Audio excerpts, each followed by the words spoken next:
I know when they did Suicide Squad here in Toronto, they had some problems with, the Batmobile tearing down in the middle of the night the most busiest street in the city and the fifth largest city in North America. Right. The studio not understanding how the pictures got out. Why we couldn't stop people from taking photographs of course. A purple Lamborghini and the Batmobile running down the street. Sometimes you have to look at it and go, did you not know where you were? Right. Right. But I mean, again, I've been lucky enough to work on stuff. Locations, go to 2. John on 2. On 2. I'm still here. This is why I hate radios. This is why I don't take one anymore. I'm going back to 1. Hi, my name's John Raikich. I'm a location manager based out of Toronto, Ontario, Canada, and this is Locations on 2. And this is Dodd Vickers, your host for Locations on 2, the podcast discussing location management for film, television, and commercial projects being produced around the world. Locations on 2 is brought to you by the Location Managers Guild International. The LMGI is a global organization of location professionals working in the film, television, and commercial industries. You can find out more by visiting them online at locationmanagers.org. On this episode of the podcast, I'm joined by Canadian location manager John Raikich. You would probably best know John from his many appearances at Comic-Con San Diego and for his work on such shows as Hemlock Grove, The Expanse, Pixels, and of course the wildly popular Shadowhunters. Let's jump on over to the back channel where the work gets done on set, Locations on 2. Well, John, it's great talking to you, and I'm really happy you could find some time to join us on the podcast. I'm glad to be invited up here from the Great White North. So tell me a little bit about young John Raikich and where you grew up and your interests and, kind of the start of your journey on getting into the film industry. Sure. I grew up in Toronto, Ontario, Canada, where I still live to this day, and I'm lucky enough to still work out of. It's a bit different up here. Most of us get to actually have the pleasure of working in our home provinces, and most of the work comes to us as service production. So at the end of the night, I most times get to go home. I don't have to migrate and travel around for work. How I got into film was an interesting story. I mean, I as a kid grew up, being exposed to cinema all the time. I remember my mom took my sister, who's several years older than I. We'd go see movies and double features and watch old classics on TV, and kind of always had a fascination for TV and movie as a method of escape. Sure. Sometimes a little too much. But how I actually got into film, it was never a career choice. Mm-hmm. Funny enough, what did you go to school for? I'm always curious where people start out. I supposedly went to school for history because I figured if I had to go to school for an extra 4 years, I'd go take something I was interested in, never thinking what I would do with that. So I did go and take as many history classes as I could. I was fascinated in history and the storytelling aspect of it, and the universality of some of the ways, different cultures have the same processes and politics and all that. It's our past, and you really can't go forward until you know where you've been. But my sister's actually the one who went to film school and got a job as a second assistant director. So I used to come visit her on sets when I was a young and would sit there and watch and be enthralled, but never thought it was something I'd want to do. And then when I finished school, how do I put this? I was living the dream. I was living in my parents' basement, working full-time at a record store, back when they had records, and ran the video section, and thought that was going to be my life. And one summer, my sister was on a really bad TV show. I think they'd fired their 5th office production assistant and said, "Hey, we can't do any worse. Let's see if my brother'd like to try this." So, glowing recommendation. Yeah, so I came in not knowing what it was. I'm like, and she told me how much it paid, and you got a free car. And I went, okay, it's better than jockeying a register. I'll give it a shot. So I muddled. I liked it. The hours were a little crazy, and it didn't make any sense that there was a lot of downtime. And this was back in the days like pre-internet, so you'd have to actually deliver things. When a script revision came out, you loaded up your rental car and a map, and you drove around and delivered them. And by the time you came back to the office, the next revision came out, and then you'd have to go do it again. And you were kind of driving around and being part of the process and come on set. And I started liking it and didn't have any idea what I wanted to do, but kept taking offers as an office PA and thought maybe I'd work my way through the production office or probably go become an assistant director because that's what my sister did. And it seemed like that was an easy job.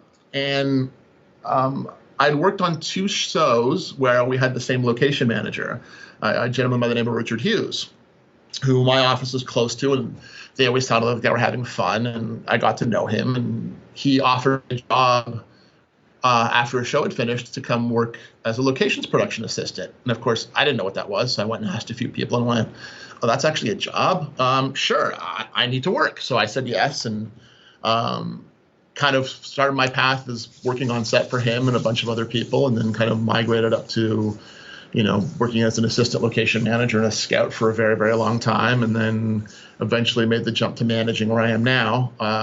The hilarious thing is that the gentleman who gave my first break, Richard, is a very good friend of mine, and I've been his on-set PA, I've been his assistant, I've been his scout, and on the last few shows where I've been the first hired and get on an episodic show where there's 2 managers, working like an A and a B team, usually I get him hired on as the other person. So something like Shadowhunters, I'd assume. Yeah. So he was the other location manager on Shadowhunters, because in TV there's the alternating teams of, one's shooting, one's prepping.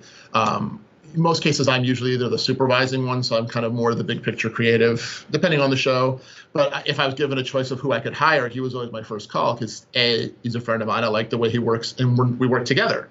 Nothing worse than being on a show with 2 teams and it gets to be combative. You want it to be harmonious. You want it to be fun. Yeah. So he kind of is the reason. I blame him for getting into locations. I also thank him at the same time, because it's given me opportunities in a life that, a 13-year-old kid in my basement never thought I'd have. I love the fact that you brought out that, you were sitting near their office and it sounded like they were having fun, because we work incredibly hard and we have a job that is incredibly complex, but we do try to have fun while we're doing it. I still, say I love what I do. My worst day in film will never be as close to my worst day in retail.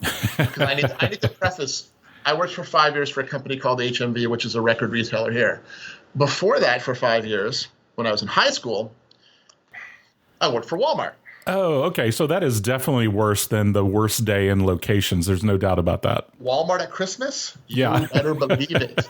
Nothing like a company that looked at me and went, you don't want to go to university. You can stay here and be a manager. I'm like, no. So, yeah, I had like 10 years of retail. So my worst day in film will never comes close to my worst day in retail. Like, no one's stepping on my foot and throwing things at me. People can be vicious at Christmas time. Oh, gosh, yeah, I can imagine. Joy to the world, get out of my way. Yeah, I've never had that experience. So again, even on the hardest day here, at the essence, let's be honest, we get paid quite well to play make-believe. Right. With better toys. That's what we're doing.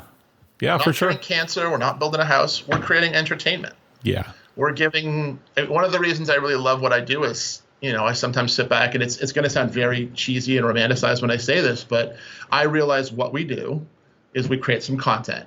And if that takes someone who has a horrible day working a job they hate and gives them 35 minutes of escapism from their day and makes them feel better, that's actually kind of amazing. Absolutely. I never really thought of it that way, but yeah. We provide escapism for people who may not be able to handle their day-to-day. And if for that short amount of time, they can forget about their bills, their relationships, horrible things like that. It could be worse. There's something magical about it. That's what we get to provide. Yeah. And have fun. I, that's a great way to look at it. And, we have so much responsibility in our departments, and we can have incredibly stressful days and days that we just feel like it's all going wrong. But at the same time, you kind of have to remind yourself what you're doing. We're making a TV show. And yes, it's complicated, and there's stress and there's deadlines and budgets. Right. But, I was taught early on by someone who's like, we're not curing cancer. No, not at all. Breathe. Yeah. It's kind of like when somebody that has never been to set and watched production before looks at what we're doing and asks why we do it that way. Yep. We said we make movies. We don't make sense, Yep. Nope. So when you were a young history major, what were your thoughts? What did you think you were going to be doing? Did you plan to teach or? Never. It's going to sound really lame when I say I never thought beyond, I just have to get out of this. So I might as well take something I like and I enjoy. I never thought what I was going to do afterwards. Someone's like, you wanted to teach. Okay. Ask me when I'm done. The funny thing is the one skill that actually has benefited me the most from what I did in school was history is a lot of research. So that's the one skill that I've been able to migrate into what I do here is that, I'm really good at researching and putting stuff together and kind of lateral thinking. But it never was a career path. It was just if I had to go sit and be educated, I'd rather do something fun and figure out the rest later. Yeah. I mean, as I've said before, I studied architecture at Georgia Tech, then I went into the military. And when I came out, I started working on a medieval literature degree with a minor in history. I don't know what in the world I thought I was going to do. And then I ended up working for the Ritz-Carlton in the hospitality industry and now falling into the film industry. Yeah. I was going to get a history degree and I was managing the video department of a record store. And, right. Which was fun. I mean, I enjoyed working there. It was fun. And I still have, it's 20 years ago, I still have friends from there that I talk to. Of course. But yeah. I don't know. I kind of had that reality that this wasn't the 1960s and 70s where you went to school and you were offered a job when you came out the door. It was more, okay, I got to get an education to be educated.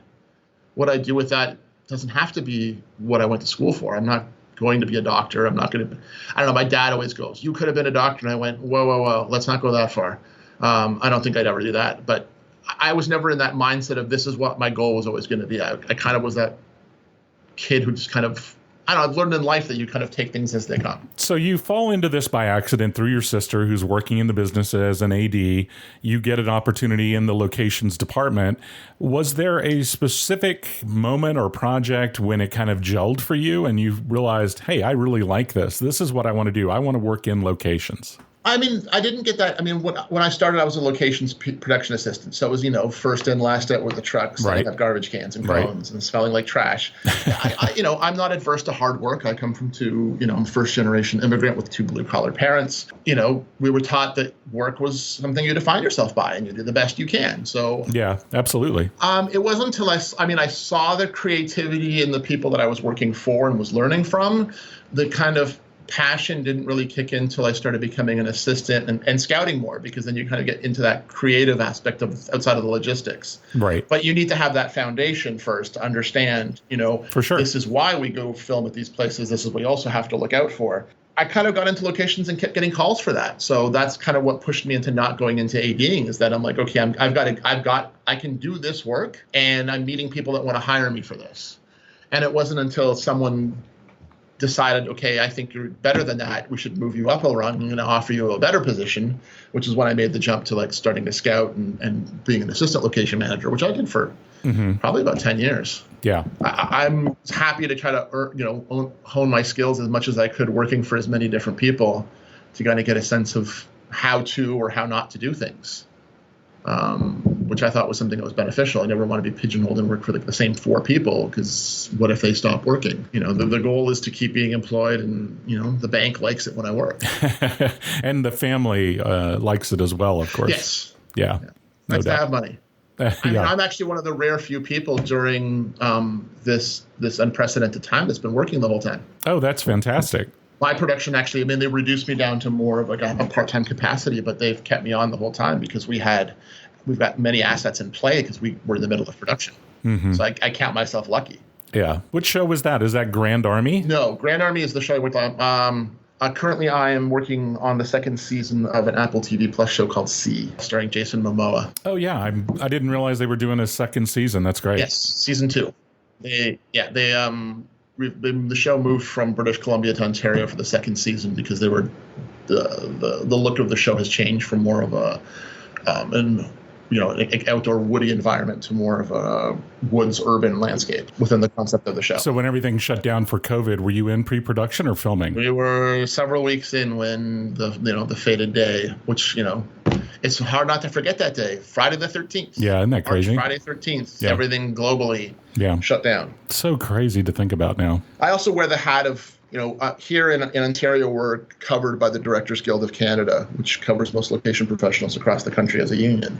And I'm the elected representative for Ontario. So that day I was on the phone with quite a few of them, my membership calling me and letting me know what was happening on their shows. And it was, like a light switch. They're just all turning off at the same time. Yeah. And C, the first season was nominated for an LMGI award. Yeah, it was. It's the first season of C, and those guys did fantastic work, and fingers crossed they win. But they did a brilliant job just ultimately creative using what was out there. Right. Well, that's a great show. And I know there's a fan base that'll hear this, that'll be happy to hear they're going back for a season 2. And I know you're anxious to get back to work on it full time and in real production so you can start delivering new content as well. Oh, yeah. Talk about your transition from the role of a locations PA to that of an assistant manager. For people that aren't aware, that's when you get additional responsibilities. Quite often you're asked to do scouting.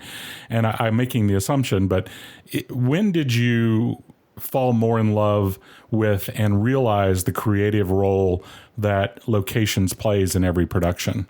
Sure. I mean, it was the first few times when I got to scout, and you get brought into a room with, the designer and a director and a producer, and they start telling you what they're looking for, and you realize you have some input in that too. I mean, sometimes it's they've got something in mind and you have to go match it, but it's when they kind of look at you and say, this is what we're thinking of, what can you find? That you kind of realize, no, we're all in this together. We're all cogs in a great machine. No one is less important than the other at some point. I mean, some are greater than others, but it's everyone moving in unison, and you kind of get a chance to go out there and, research or hit the road and just go find really interesting, pretty, cool, disturbing, depending on the project, find what they want. And there's kind of that sense of the thrill when you do find it, and it kind of makes the next steps, permits and permissions and where's everything parking. And when you finally get to see it on the screen and you kind of sit there and giggle to yourself that, I picked that. Right. I was more exposed to what is the creative nature of what our job is, because we kind of straddle that fence of creative and logistics depending on what moment we're in. Sure. More so than anyone else does on set. Absolutely. Both aspects are obviously important, and there's certain people that, Nancy Haker was talking about, she really enjoys the logistics more. I like the balance of both, but I really do enjoy the creative. Do you remember the first thing you were asked to scout? I remember that. I think it was a TV movie that we were trying to match some places that looked like Ireland.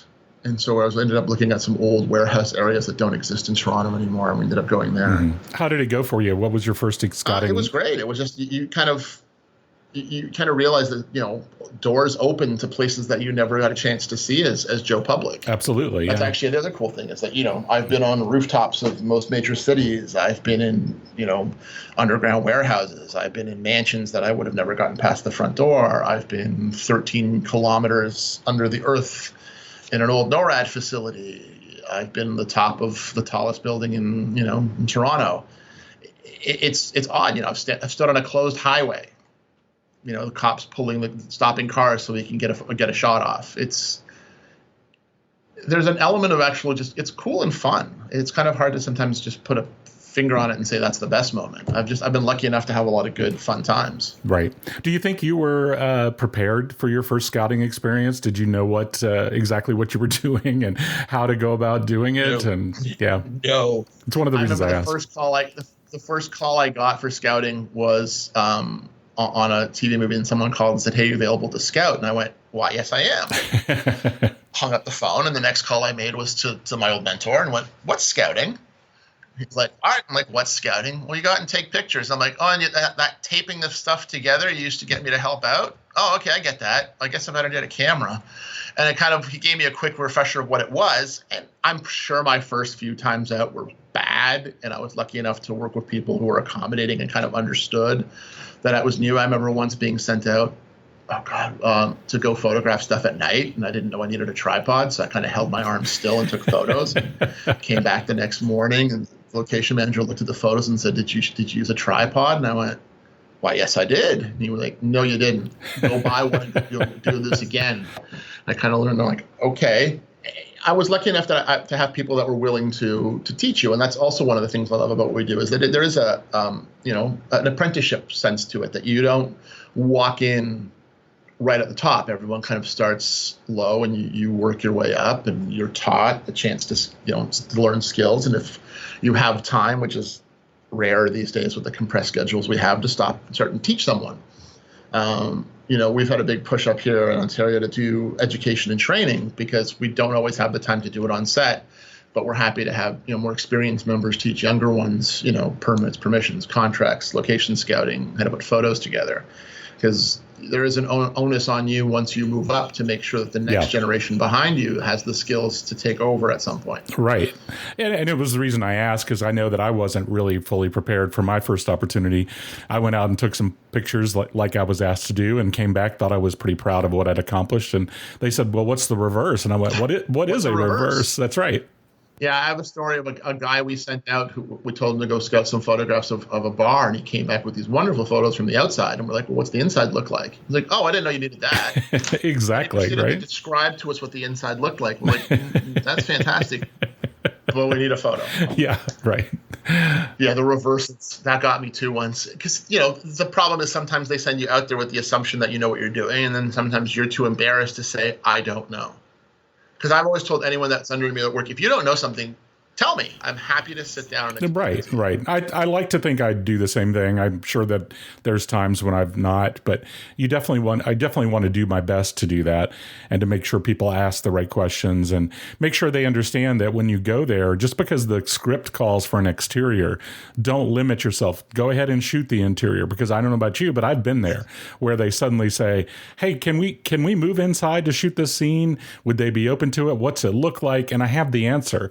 But if I didn't shoot the interior, I'm not prepared. And I'm of the same thought of, I know you've got existing photos of it from either a library or a database or your own. Yeah.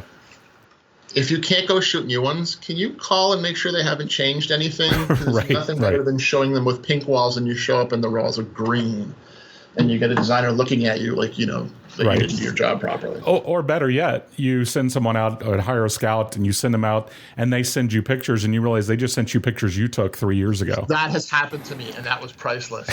Right. Yeah, they sent me photos, and I'm like, these are really nice photos. Yep, they're mine. And they started to argue with me that they weren't. And because everything is metadata, and I pulled up the properties, and I'm like, nope, my name's right there. Yep, there it is. It's in the... What? Like, yeah, those are my photos. Yeah. Thanks. Yeah. Yeah, I have no problem with a file pull for conversation, but, I'd need to know what it currently looks like, because sure enough, if you rely on the file pull, the red wall that you see that's so prominent is no longer red. I want to know what it looks like today, because you just never know what's happening. I've learned that. I'm always a proponent, if I have time, like, these are great file photos. Let's go reshoot them before we go any further. Right. Just to get camera geeky for a minute, what do you shoot with when you're scouting? Do you have a preference as far as the type of camera or lens? Yeah, I still predominantly, for the longest time, I still use a camera, just because until recently I still used the camera just because there's some elements of it that phones weren't just able to capture, and I didn't always have a great phone. But I have kind of migrated over to the phone side now because I have a really good camera phone. Sure. I still shoot it as a 16:9 frame. It depends what I need it for, but I've kind of migrated more to the phone. I used to rage against how they shouldn't, but I mean, because now I've got the Samsung Galaxy S20 Ultra, so I've got a wide angle, I've got a zoom. Yeah. It's pretty damn great, and I still have the camera in the car, but it's mostly my phone and a drone now that's been what I've been using. I will say that I still rely most heavily on my traditional camera, but I'm not afraid to pull my phone out, especially when I'm in a situation where a homeowner doesn't have a lot of time. I'm in a low light setting. I don't want to take the extra time to set up the camera for that shot and then change it back to go shoot something else. I just need to snap off a couple of extra pictures to make sure that I have them. And the new camera phones, especially for low light, I'm always surprised at how well they can do. So, but yeah, I agree with you. I know what you're saying, but I do still. Yeah, and then the last two shows I've been on, where I've got, like, on the show I'm on now, I've got 4 full-time scouts, and they all shoot with their cameras. Of course, yeah. When I'm getting there, it's usually we've shown it. I'm with a designer, right? The director. I'm using my phone just to get quick references. I joke that they're for the trial later, but just shots of where people are pointing at and concepts, so I can go back to my guys and say, this is what we're thinking. Yeah. And then on my own time, if I'm out on my own, rummaging around, hiking, and during this pandemic, I've taken the time to go kind of wander around Ontario and check out waterfalls and provincial parks and hills and craters and valleys. I'm taking my phone because it's the thing I can put in my pocket and not have to worry about getting damaged. Yeah, absolutely. And it is kind of a visual note-taking device when we're on a tech scout or something. I always, follow the director around, cinematographer around. They start pointing out lights or shots, and I get a much better understanding of what we're going to do on the day we go to film. I can share it with my team. Yep. I'm going to pull out my phone. It's most likely not going to be my camera on the tech scout for sure. Yeah, and it's just convenience sake. But if I was to get hired to go scout, I would probably then use my camera. Right. Let me ask, of all the projects you've worked on and all the things you've scouted, do you have a specific location that you brought to the table that you're most proud of? You know, whether or not it was something you were just left with free reign, like what would this look like? Bring us something special, or you just found something incredible for what they. I've had the pleasure of both. I'm trying to think of what the coolest was. We never ended up shooting there, and I actually didn't get a chance to shoot it first. I did go back later. I ended up arranging for the location manager to go shoot it. Was 3 hours north of Toronto is a town called North Bay. And North Bay used to have a NORAD substation for the missile defense line that we had in conjunction with you guys, the States. But this was a facility that was underground. It was a 13-kilometer drive straight down into the underground bedrock of Canada. Almost like the Crystal Peak or, the NORAD facility from War Games. But you literally took a tunnel down underground to this old defunct 1960s looking military base. Okay. The reason why it's defunct is that they got smart in like the 70s and realized people didn't want to be down, and they just built a building outside with windows. Right. But we're on a movie, I think it was Resident Evil 4, and they wanted an underground base, and we were trying to find tunnels. It's that old, right. We want to see what's real, and we're going to build it, but we want to see what's out there. Right. Okay, right. So we did it, and I remember reading an article about this, and I spent the better half of like 4 weeks on the phone with different people in the Ministry of Defense here, and just confirming that it existed, and then how to get in there. And we finally did, and the location manager I worked for, thought it sounded cool, so he went. Yeah, this sounds like fun. I'm going. Again, I am the number 2. My job is to set it up. Sometimes you don't get to do the fun stuff. I did go years later just because this is really cool. That's one of the neatest things, because it's somewhere that most people didn't know of, and B, will never get to see. And it's a long drive underground. Like, it was designed, and you get down there, and there's this giant steel door that opens, and it's this weird, like, command center and radar station and bunkers and bunks for everyone. And it's just sitting there. It's like a moment in time. Yeah. That was one of the cooler ones. When you look at the list of projects you've worked on, you've done a lot of things that are kind of otherworldly. You've done science fiction, a lot of supernatural. Is there a specific location you find it amusing people think is a set that was built for the show? There is we're talking about my favorite place, and anyone who knows me right now is like, he's going to talk about the Hearn. There is a former shell of a coal-fired power plant in the Portlands area of Toronto, which was called the Richard L. Hearn Generating Station. It's 1,500 feet long, 150 feet high. You could fit 27 NFL football fields inside. It's been home to every big production has used it for something. It's been underground tunnels. It's been a moon base. It's been Soviet submarine pens. It's just this giant monolithic concrete beast that is immovable and has just so many cool looks. It's got a control room from the 1960s on one of the floors. It's this massive thing that most DPs, when they go in there, fall in love with it, and then trying to figure out how to light it. Right. But it's one of those things where like on the show I'm on currently, we're using it. I've used it on most shows that had any kind of supernatural or sci-fi basis to it. It's just really cool. It's got an Art Deco front where the offices were, and then you walk into this, all the machinery's gone. So it's these big, huge, open, cavernous chambers and these concrete columns, and it's absolutely gorgeous. It's also perpetually cold. The crew complains because it's always cold in there, but visually it's stunning, and it's been used for so many things that I literally might reel half the stuff that's in it shot in there. Well, obviously you're using it for C. What other shows have you brought that location to the table for? We used it on Shadowhunters. I mean, personally, most of the Resident Evil movies, Silent Hill 2, Hemlock Grove, we used it. We used it on The Expanse. I mean, it's, other shows that have shot in Toronto have used it. So Star Trek, RoboCop, Total Recall, Pacific Rim, Hannibal, everyone's kind of tried to get in there when it's available. Yeah. I don't know about you. This happens to me occasionally, and I love it when it does. We sit down together, the scouts, me, the team, we kind of dissect the script. We talk about the locations, what we're going to be looking for. And, inevitably somebody goes, oh, what about this place? Because something that's been filmed a million times. And I'm always like, yeah, that's there. Is there anything else? I love it when we can find something fresh, maybe something that hasn't been filmed a million times. I know it's easy, but show me something different. And I love to find something different. Does that happen to you? That still happens. You still get surprised by things that you don't know of, and a scout comes back with, a waterfall you thought you never even knew existed. And it just opens up parameters. And then things come available that you weren't aware of, abandoned hotels or a house that was boarded up. There's been quite a few of those moments, and that's the great thing. I mean, I always dread when someone says, go find something cool, because cool is subjective. But I'm like, show me something I've never seen before. I've been lucky enough to be on a few shows where I could just have quite a lot of creativity and tell scouts to just go out there and find me that what was your white whale? What's that place that you've always wanted to show and we haven't been able to? Let's see if we can make it work. Yeah, exactly. And I've done a lot more television than long format or feature films. And one of the reasons I like that is I've been lucky enough on some TV shows.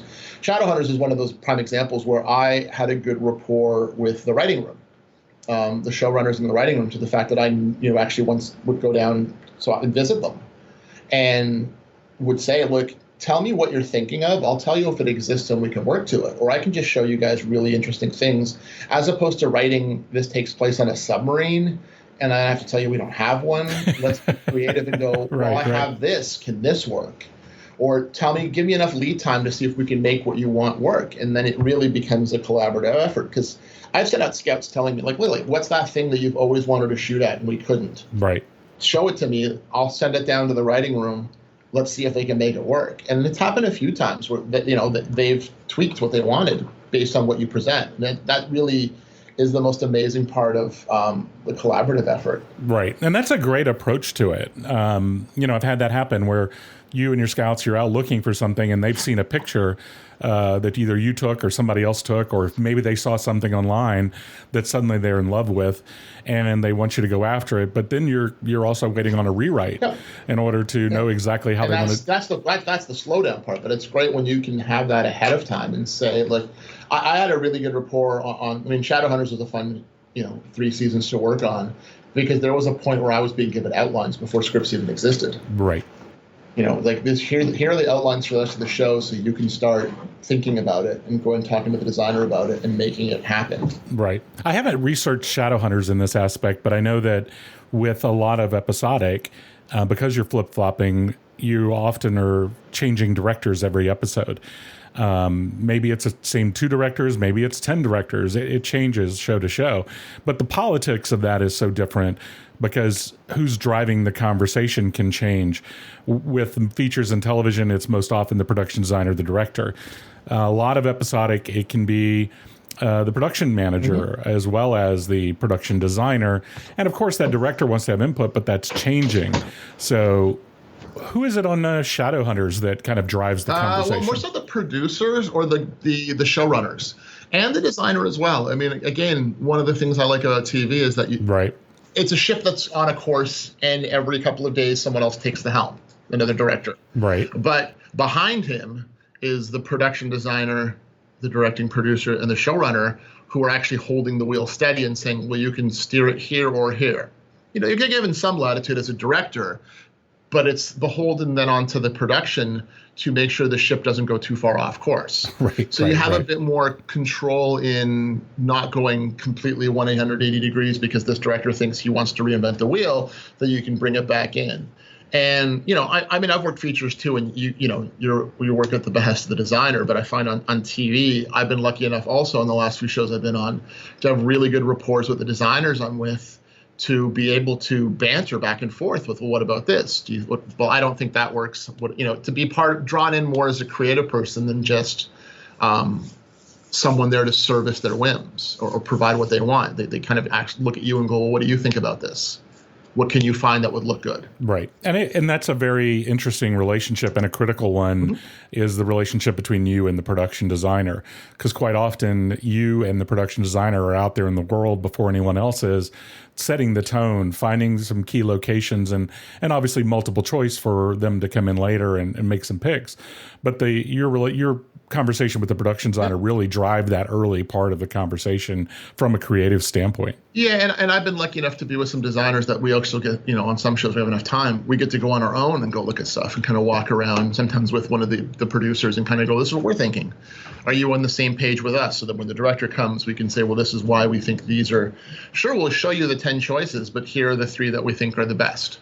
So, here's the buffet, here's, pick the chicken or the veal.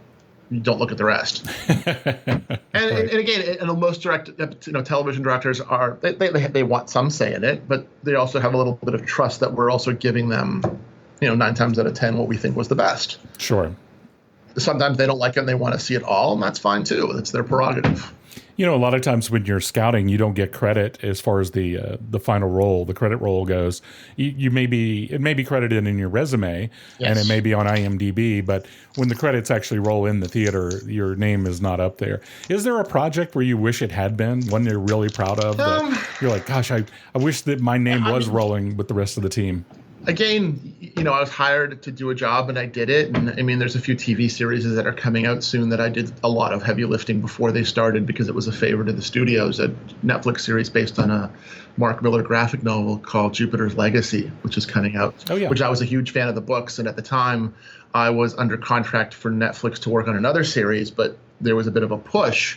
So they asked if I could help out, and it was great because I was given the whole series and was basically able to kind of pre-scout the whole thing and kind of hand it off to who they hired. And, my name will never be on the screen, but I'm kind of proud that like 80% of what I picked in pre-production with the showrunner is what they ended up shooting. Yeah. Well, and that's what I was getting at, was because you do a lot of the work sometimes, and your name's not going to be up there, and you're going to have to rely on people knowing from IMDb or other sources that you were the one that kind of helped set that tone. I won't name the show. There was one movie I worked on where I was hoping I wouldn't be in the credits, and I was very excited. Okay. I was just like, please, I hope I'm not in these credits. And I watched the main unit go by, and I'm like, oh, I'm not in them. That's great. And then the second unit rolls by, and I don't know why. I literally think I got the movie just to fast forward to the credits because I knew that's how bad it was. And second unit rolls up, and there's my name. Oh, gosh. And I'm like, okay, here's a problem. Didn't work on second unit, and oh my God, my name's on this movie now. Right. But right. When you play that game of what's the worst thing you ever worked on, I can usually win that one. Well, now I have to ask the question if you'll tell us what it was. Oh, I will happily. Okay, Todd, what's the worst thing you ever worked on? What's the cheesiest? Like if you had to say the worst thing I worked on would be. Well, let me think about that because I totally wasn't prepared. I'm putting you on the spot now. Yeah. Well, yeah. I wasn't ready for the role reversal for sure. There was okay. I will tell you my answer, and I'm pretty sure you won't be able to beat that. I worked on Mariah Carey's Glitter. Okay, you're right. I definitely can't beat that one. There was 5 people in the theater that I wanted to go see it, and unfortunately I knew the other 4 because we worked on it. We were pretty much just drunk and laughing. Remember, this is the movie when it was released, instead of promoting it, she voluntarily checked herself into a mental institute because she claimed she was having a breakdown. Yeah, I don't have anything that can compete with that, I don't think. There was an interesting thing that happens occasionally. I did about a month and a half of scouting on a project that ended up moving somewhere else to film. And you realize later, sometimes you're part of the team eliminating or actually showing them where they shouldn't come. You're doing your best to give them good locations, but they already have an idea of where they're going to go. I mean, I think Pixels is probably a good example of that. And I know you'd worked on Pixels.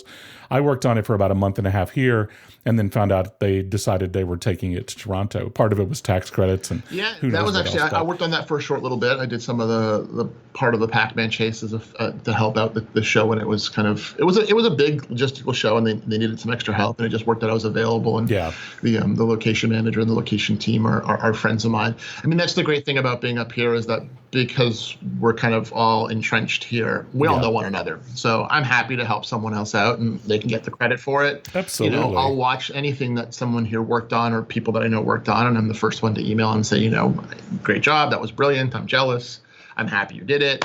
We're like a family. I mean, you spend more time with the people you work with than your actual family. So It's kind of like a, giant dysfunctional summer camp gang. Right. So again, on Pixels, I was happy to, be part of that and work on a part of that. And, it was fun to work on. It was immensely creative. Yeah. And I will say I've had the opportunity to work with Happy Medicine once and with Adam Sandler, and he brings a lot of the same people back time and time again.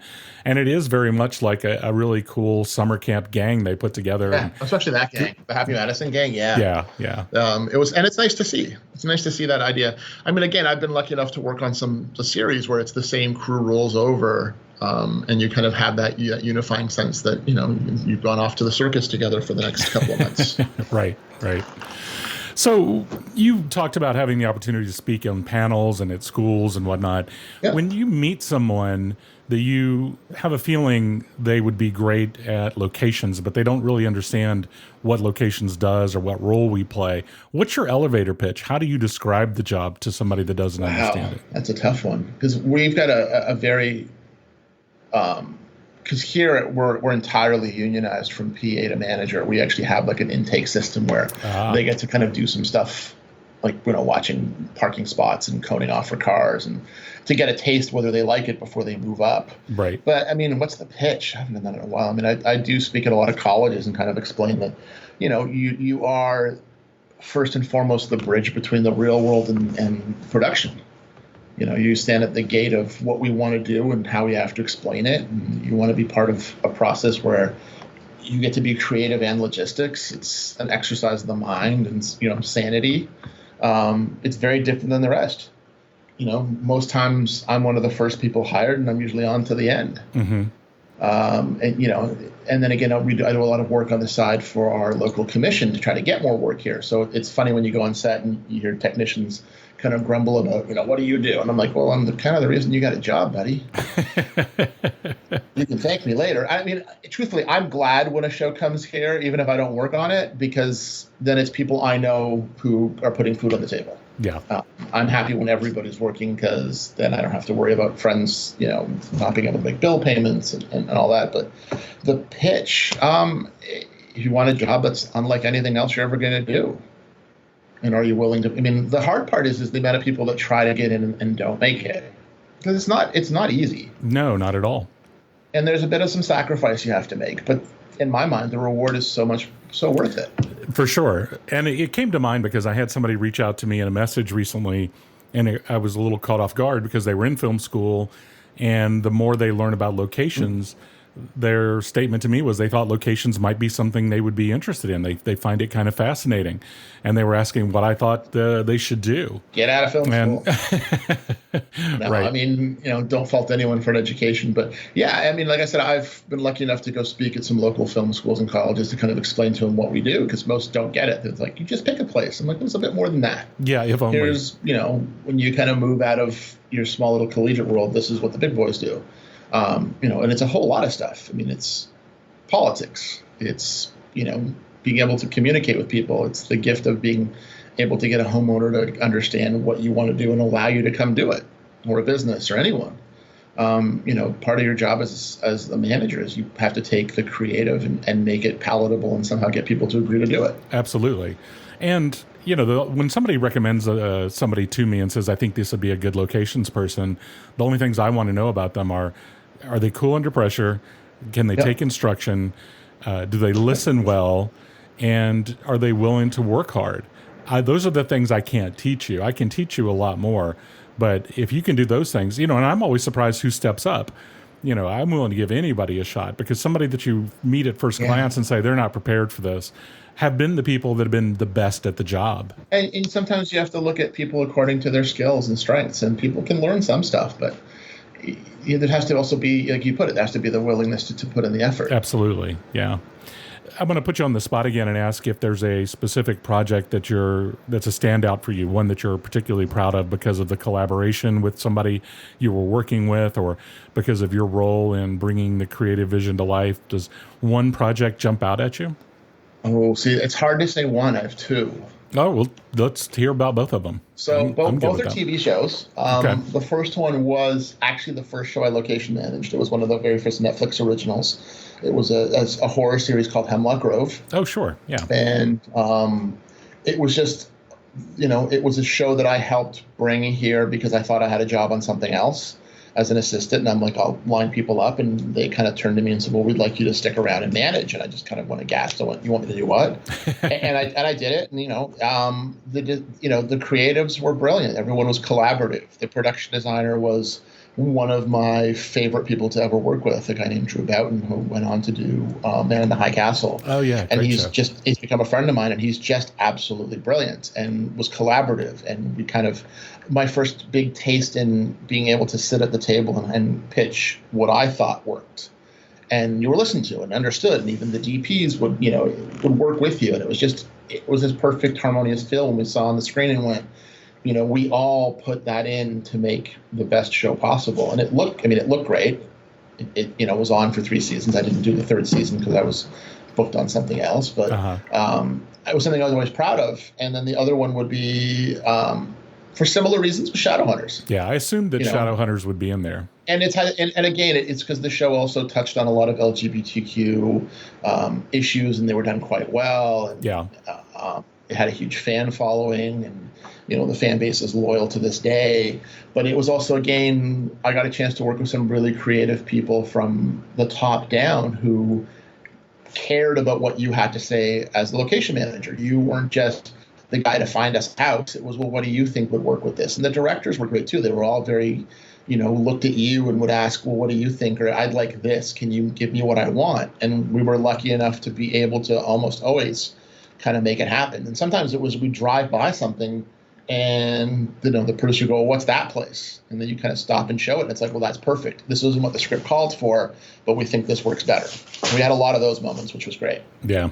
When I was talking to Ilt, he told a story about showing up to park trucks at 2 a.m. and being caught off guard by the arrival of a group of fans who'd been camped out in the woods after finding out where the show, he was doing X-Files, where X-Files was going to be filming, and they were there waiting on the production. Have you had an experience with the fan base of your show being there ahead of you or tracking you down in order to be part or feel like they're part of the filming? Well, we've always been lucky that, a lot of the TV stuff, because it was shot after the fact, it was before it was released, so fans didn't really get a chance to glom onto it more than just kind of emailing you and sending pictures or show up in town. And actually, I've been lucky enough a few times I've actually been able to meet some of the fans and take them to see stuff. But I did work on a movie as an assistant that was a movie called Cosmopolis, David Cronenberg film. Oh, yeah, sure. That at the time, Robert Pattinson was the lead. And somehow on a website, I believe it was locationvacations.com, an older copy of our one-line schedule got leaked. And with the popularity of Twilight, right, Twilight fans started showing up on our sets. The great thing was they had an older version of our schedule, and we had changed a lot of the dates, so they would just show up to places that we weren't. Or they would show up and they'd be outside. Nothing that's actually impacted production. The weirdest one was, and it was Sky of the Blue, when we did Silent Hill 2, Silent Hill 3D was the name of it, we had to do this giant demonic carnival, and we actually built it at a park down by the waterfront of Toronto, and we shot at night. So in the daytime, people would kind of walk through the set, because it was a public park, we had to maintain access, we'd look at it. But at night, we had a giant Ferris wheel and lights and demonic clowns and a carousel that was on fire. And the crew broke for lunch at like 1 a.m. and had gone off to where we had the lunchroom set up, which is like a drive away. And I was the assistant on the show, and I was on set with guys watching the set. And out of nowhere, 3 cars pull up in the parking lot. We're like, those don't look familiar. And a bunch of kids that just saw the carnival lights, and I think were probably under the influence of something, just showed up thinking it was actually a carnival. And we then had to explain to them, no, this is a film set, and you kind of have to go away before, the cop we've got here comes and smells you. But that was just bizarre, because they just thought it was a carnival. Right. Nothing that's impacted us too much. I've been lucky enough, like the Shadowhunters fan base is loyal to a fault, and I'm ecstatic about it, because they'll support anything that the show does. And most shows, they'll reach out to you on social media and ask questions, and I'm more than happy to answer what I can without violating, NDAs. But nothing that's kind of shut us down. I know when they did Suicide Squad here in Toronto, they had some problems with, the Batmobile tearing down in the middle of the night the most busiest street in the city, and the 5th largest city in North America. Right. the studio not understanding how the pictures got out. Really, they didn't get why it. we couldn't stop people from taking photographs of a purple Lamborghini and the Batmobile running down the street. Right. Sometimes you have to look at it and go, did you not know where you were? But I mean, again, I've been lucky enough to work on stuff with fans that would show up. Did anyone come in the middle of the night when the trucks pulled in? No, we never had that. We would have fans show up because they saw us on the side of the street. Yeah, of course. I think season 2 of Shadowhunters, all of a sudden 2 German people were walking by the sidewalk and saw the lead actress and just started screaming, and we didn't realize why. And she stopped to say hi to them. And again, not going to chase them away with a stick. Talk to them, explain. Most are happy just to be able to see it, take a few photos, and be on their merry way. Yeah, the closest experience I've had to that is when I did Blended, and it just amazed me every day. There would be 200 people would show up trying to get a glimpse of Adam Sandler, But, yeah, I mean, we've had the problem with, professional paparazzi showing up with their long lenses and taking photos. And, I mean, there's not much you can do if someone's on public property with a camera. We can try to put up screens and block it, which we've done. But the laws here are a little more, open-minded to civil liberties. And the most you can do is just try to block it or shine a light back at it. And right. I think this day and age, more and more studios are realizing any press is good press as long as it's not negative.